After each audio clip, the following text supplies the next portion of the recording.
السلام عليكم ورحمة الله وبركاته. وعليكم السلام.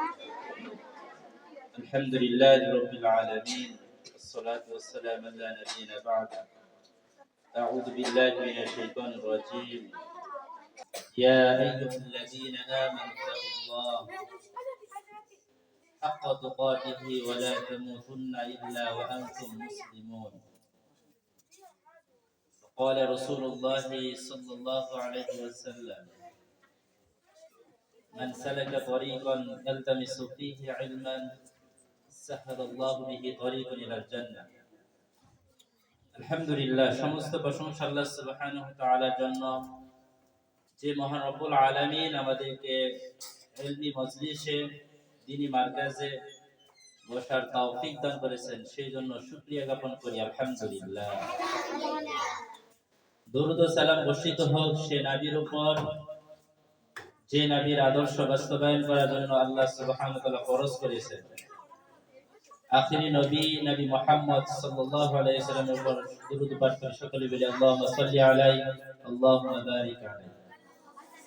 প্রিয় শিক্ষার্থীরা, তোমরা সবাই অবগত আছো যে আমাদের আস-সালিসু মিনাল মুতাওয়াসসিতা, আমাদের মাদ্রাসা সর্বশেষ জামাত মিশকাত জামাতের বিদায়ী অনুষ্ঠান এবং সংবর্ধনা অনুষ্ঠান।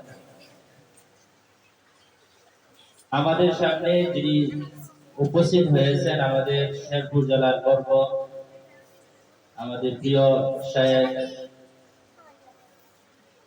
মাজারুল আলম হাফিজাহুল্লাহ। তিনি আমাদের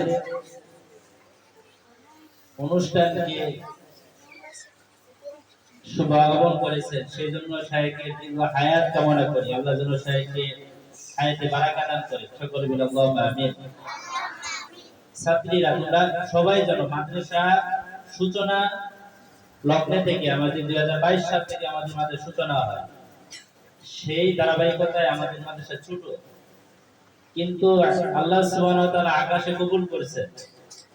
আমি মাঝে মাঝে একটা কথা বলি যে কবুলিয়াতটা যদি আসমানে হয়, তাহলে জমিনবাসী হিংসা বিদ্বেষ করে কোনো ফায়দা হবে না।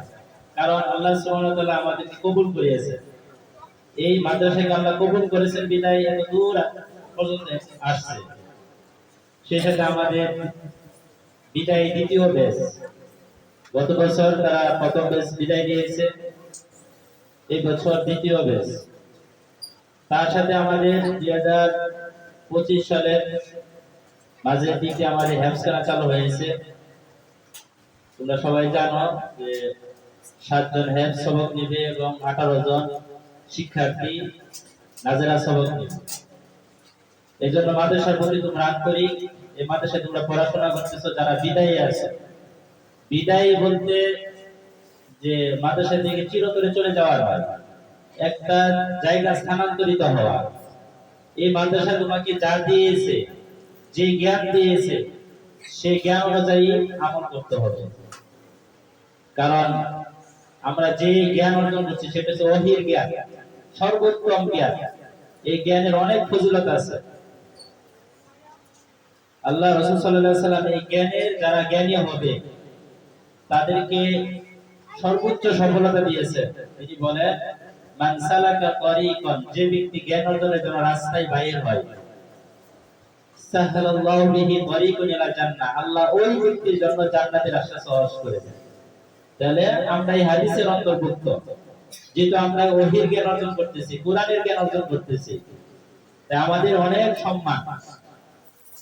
আবার আমরা কোরআন সুন্নাহর জ্ঞান ধারণ করি, আবার আমরা সালফে সালেহিন সহিহ আকীদা লালন করি, বিশুদ্ধ আকীদা লালন করি, এটা আমাদের জন্য সৌভাগ্যের ব্যাপার। আবার তোমরা নারী জাতি, তোমরা যেখানেই থাকবে, আল্লাহ সুবহানাহু ওয়া তাআলা রাসূল সাল্লাল্লাহু আলাইহি ওয়াসাল্লামের মাধ্যমে প্রত্যেকটা সময় একটা ওসিয়ত করতেন, ইত্তাকিল্লাহ, তুমি যেখানেই থাকো, হাইসু মা কুনতা, তুমি যেখানেই থাকো সর্বাবস্থায় আল্লাহকে ভয় করো। কারণ আমি যা করতেছি, আমি যেখানেই থাকি, আল্লাহ আমাকে দেখছে। আমি যা কিছু করি না কেন, আল্লাহ সুবহানাহু ওয়া তাআলা আমাকে অবলোকন করছে। এজন্য আমাদের উচিত আল্লাহকে ভয় করা। আচ্ছা, দোয়া করি আল্লাহ যেন আমাদেরকে উত্তম প্রতিদান দান করেন। আর সবাই দোয়া করবে ইনশাআল্লাহ। যারাই যাচ্ছ এই মাদ্রাসার প্রতি তোমরা আন্তরিক রাখবে ইনশাআল্লাহ। এই মাদ্রাসা থেকে বিদায় নেওয়া মানে চিরতরে যাওয়ার জন্য নয়।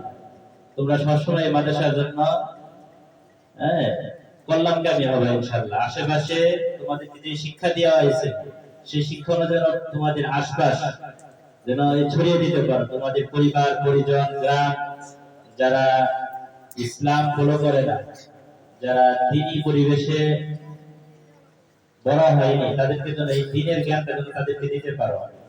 কারণ জ্ঞানের সুফল হয়েছে তখনই আসে যখন জ্ঞান অনুযায়ী আমল করা হয়। যখন তোমার জ্ঞান নিজে উপকৃত হবে, অন্যেও তোমার জ্ঞান থেকে উপকৃত হবে, তখন তুমি যে জ্ঞান অর্জন করছো সেটা সার্থক হবে। আমরা যে প্রতিষ্ঠান করেছি, যে উদ্দেশ্য, সেই উদ্দেশ্যটা হাসিল হবে। আল্লাহ যেন আমাদেরকে সবাইকে উত্তম প্রতিদান করেন, আমিন। আজকে যে অনুষ্ঠানে যারা আসছেন কাছে দূরে এবং মহিলারা যারা আছেন, আল্লাহ তাদেরকে যেন উত্তম প্রতিদান দান করেন, আমিন। وصلى الله على خير خلقه محمد وعلى اله وصحبه اجمعين سبحانك اللهم وبحمدك اشهد ان لا اله الا انت استغفرك واتوب اليك السلام عليكم ورحمه الله